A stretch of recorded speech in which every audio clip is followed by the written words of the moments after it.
হায়রে আমি তাহিরিরেও কি এমনি গোসল করাইব?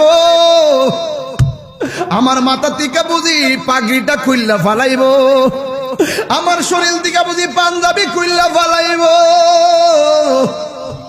আমার শরীর থেকে আংটি কাইটন গুলা খুললা ফালাইব, বড়ি পাতার গরম জল দিয়া গোসল দিব, কসকু সাবান দিয়ে আমারে গোসল করাইব।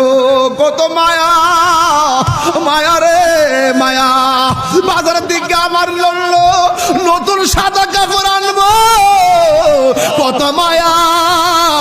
আমার আইনা সেলাইবিন কাপড়টা 3টা কাপড় দিয়া বান্ডিং দিব, কত মায়া কত মায়া।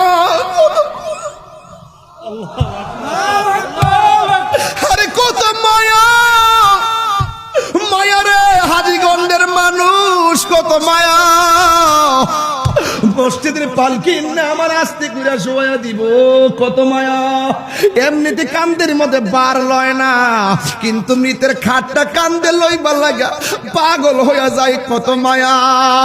ও বন্ধু আমার নবী কয়, যারা লাশ কান্দের মধ্যে লইয়া 40টা কদম হাঁটবি, আমার আল্লাহ 40টা কবিরা গুনাহ মাফ করে দিবে। এত আদর করে আমার কান্দে কইরা জানাজার মাঠ নিয়ে গেছে, এমন ভাবে আমার আতুর দিয়া লাইন ধরে মানুষ দাঁড়াই গেছে, কত মায়া গো।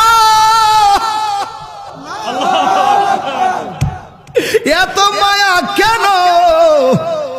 আবার লাশটারে কবরে শোয়াইতে গেলে আস্তে করে হাতে দইরা কবরে মাটিতে নামাই, কত মায়া কেন?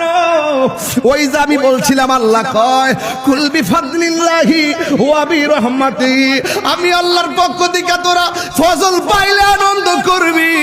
রাইসুল মুফাসসিরিন আব্দুল্লাহ ইবনে আব্বাস রাদিয়াল্লাহু তাআলা আনহু বলে, এই ফজল মানে হলো দয়া। আমার আল্লাহ যে আমরারে হিন্দুর ঘরে জন্ম দেয় নাই, খ্রিস্টান